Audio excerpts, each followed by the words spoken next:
Hi everyone, today I am going to do a look using all trending drugstore or high street, whatever you like to call it, makeup products. So all really reasonably priced and all being talked about a lot at the moment. Some I've used before, some I haven't. So I'm not really sure what look I'm going to do, but I'm going to make it quite autumnal and I'm just going to try all of these products. So I'm going to start with the CeraVe, and this is their Micellar water. This brand, I just find the whole case study so interesting. It's really, really trending at the moment. It launched in 2005 and it was more of a American brand, I guess. I remember I used to feature it kind of in my early YouTube days because it was a great sort of US drugstore brand.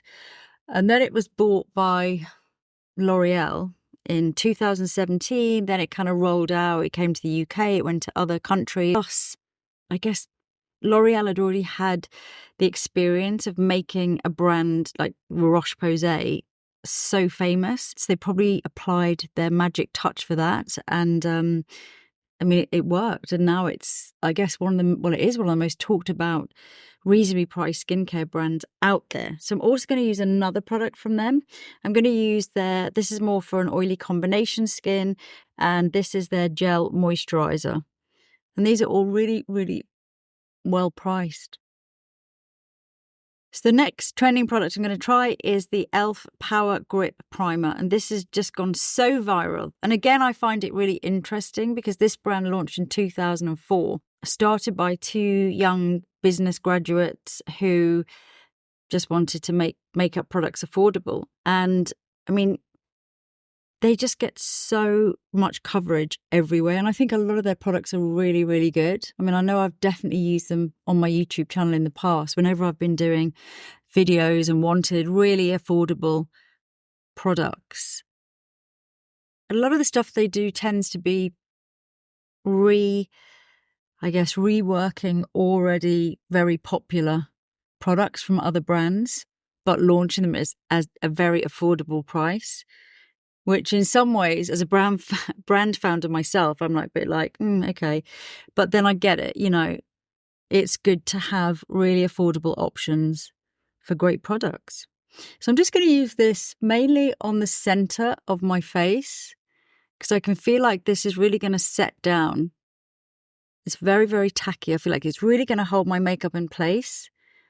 But I don't feel like I need it more on the outside of my face because I tend to be a little bit drier there.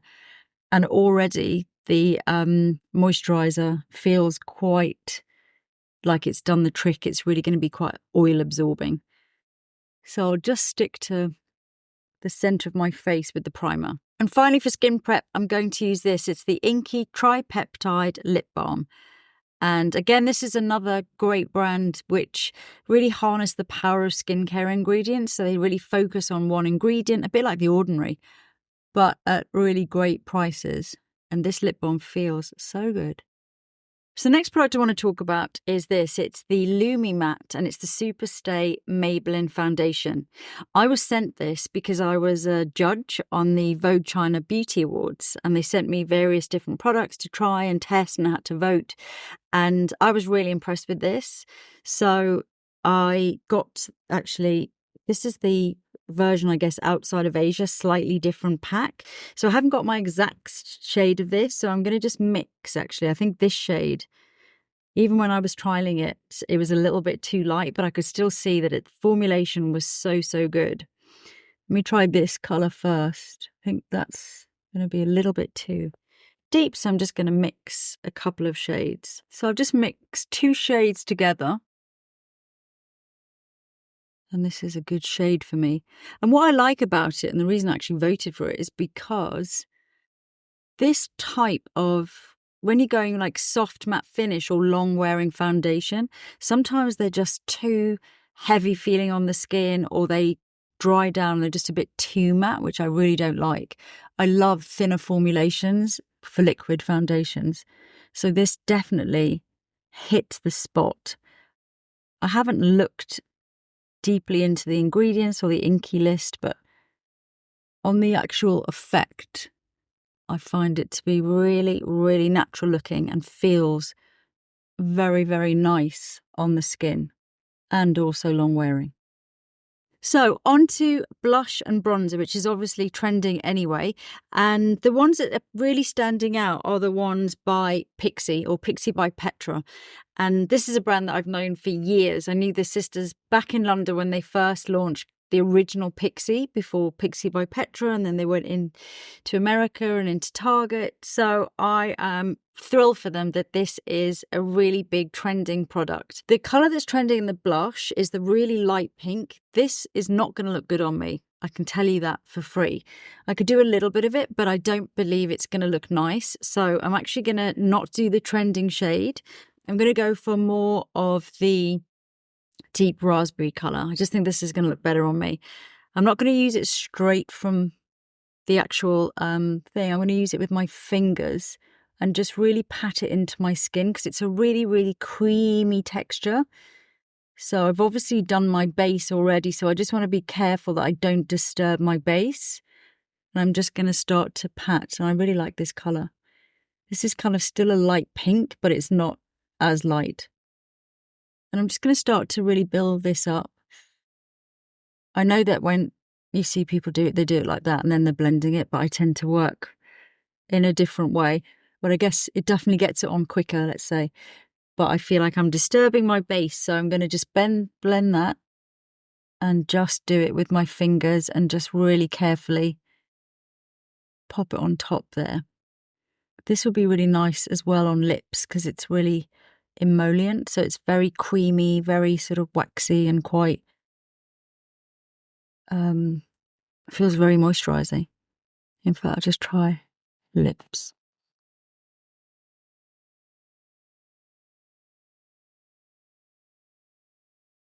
I'm going to change that colour, but we'll leave it on there as a base. So I'm just going to build up slowly. I'm just, as I say, really patting on. So I'm just doing more of a boyfriend blush style, which is kind of a windswept, slightly sunburnt blush look.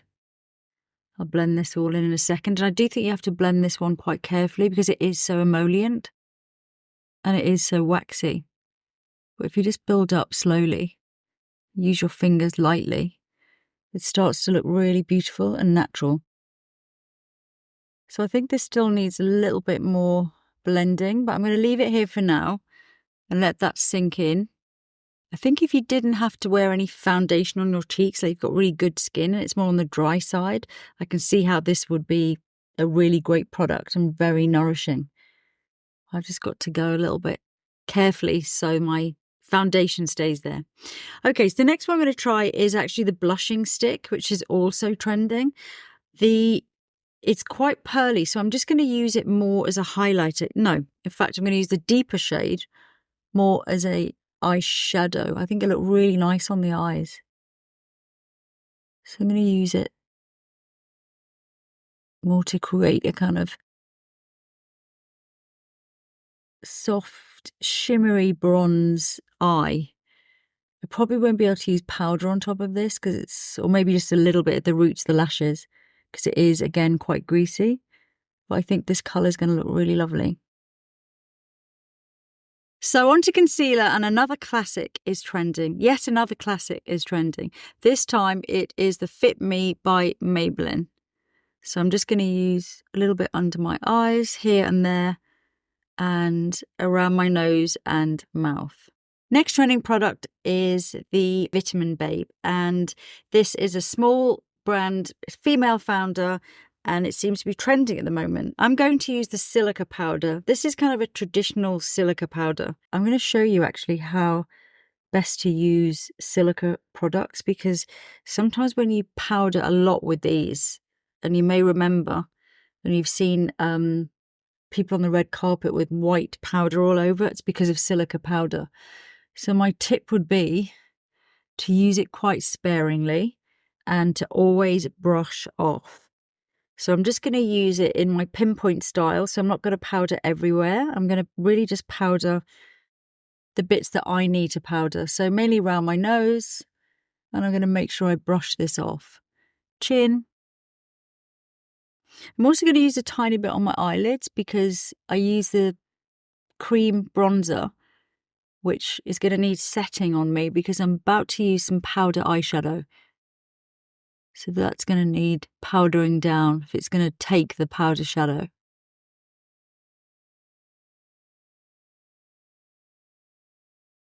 And that is a nice silica powder. So onto eye palette, and I've chosen this one, and this is called, hold on a minute, let me see, Celestial Charms, and this one is a trending one. It is by the people that own Beauty Bay, so it's sort of curated and it's their own brand, if you like. So it's a reasonably priced palette, and I kind of love these colours. I think they're really cool for autumn. So I'm going to start with this shade Prophecy here, and then maybe try one of the shimmery shades, maybe the sort of cranberry, something a bit cranberry. So let's see how we get on. So Prophecy is more of a matte shade. Oh, that's a nice pigment. Yes. I'm going to do a halo-ish eye. Keep it quite soft. So I'm just doing outer and inner kind of edges of my eyelid.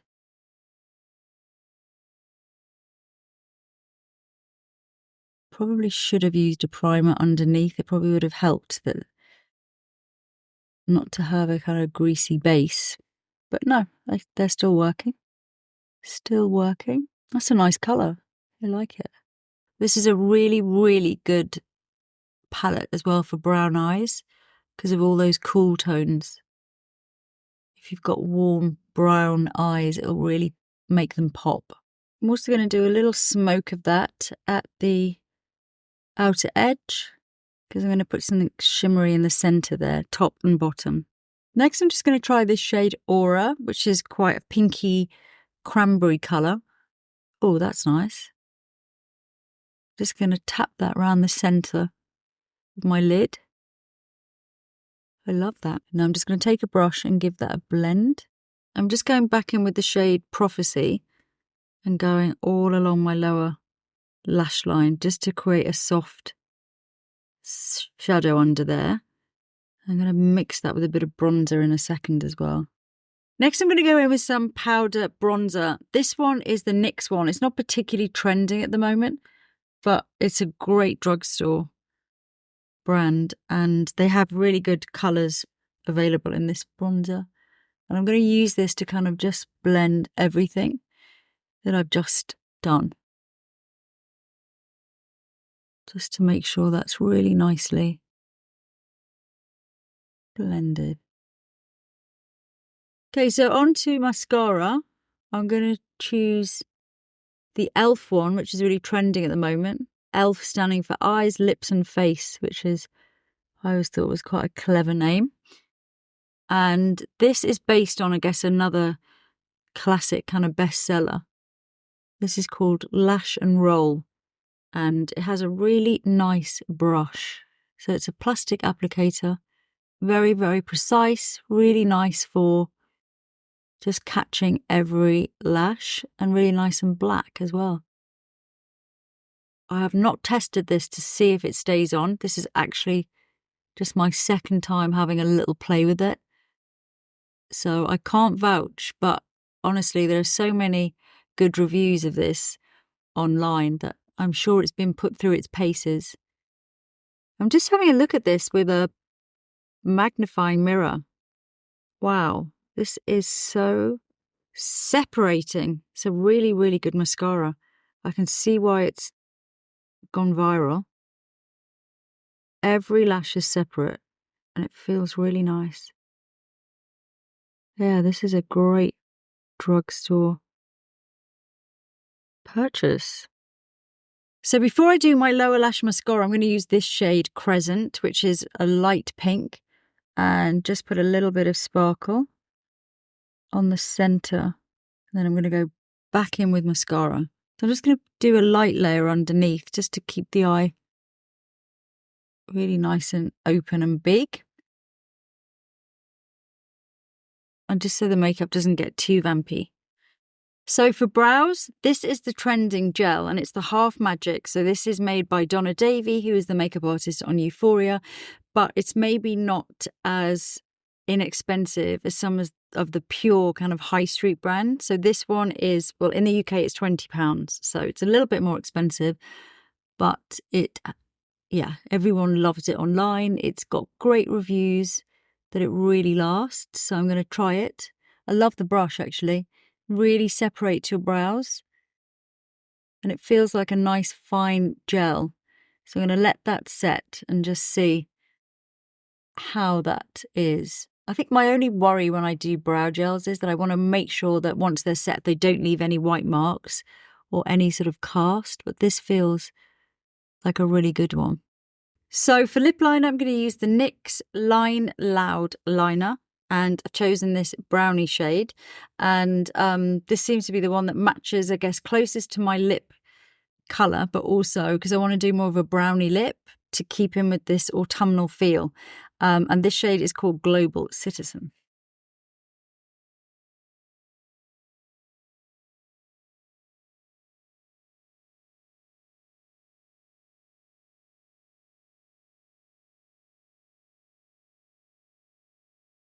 This is maybe a touch yellow for me, but I'll blend it in with my, when I do my lip in a second.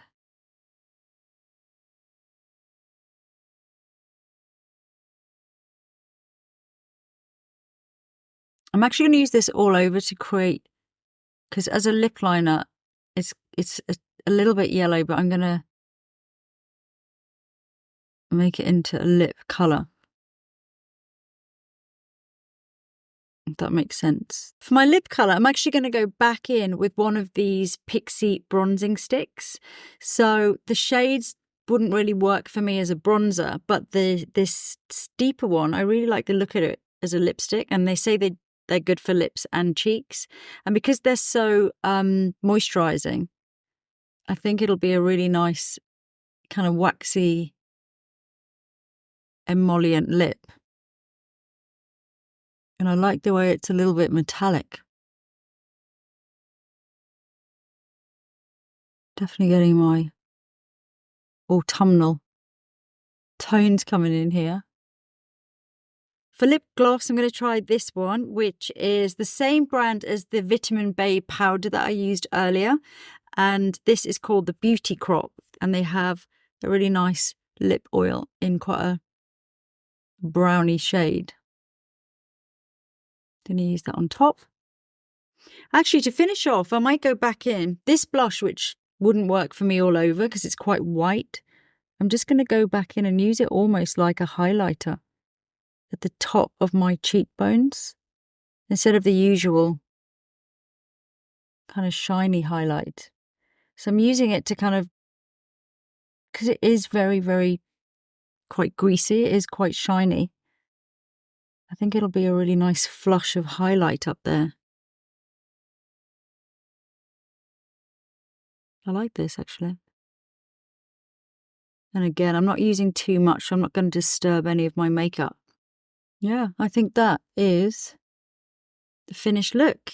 That is my autumnal makeup. I've got a little bit cranberry, little bit brownie, bit caramelly, using all trending products, which are more on the drugstore / high street kind of price range.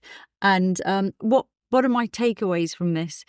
Firstly, I think it's so interesting that some of these really classic brands are trending again. I think it's fantastic. I think it means that it's not just about a kind of novelty new thing. It is about quality and things that have stood the test of time as well, which I really appreciate, because I guess there was a moment there when things that tended to be like really gimmicky. So it's nice that there are brands that have really paid their dues, if you like, that are coming through and really trending. The other thing that I would take away is that just because something is trending, it may not work on you. I mean, I know that's an obvious thing to say, but, and also the way it's applied, you know, there are kind of viral techniques for applying makeup that do look really good on camera. They're really snappy, they catch your eye, but it might not work for you because of your skin type, your skin texture, whatever. So if you like the look of a viral product, maybe just bear in mind that the way you apply it may be different to what you see on screen. But apart from that, I really liked everything I used. I definitely adapted it to my own what works for me. Yeah, I'm really happy with this look. Let me know what you think in the comments. And if there are any new products that you're really excited about, also let me know in the comments. Take care. Bye.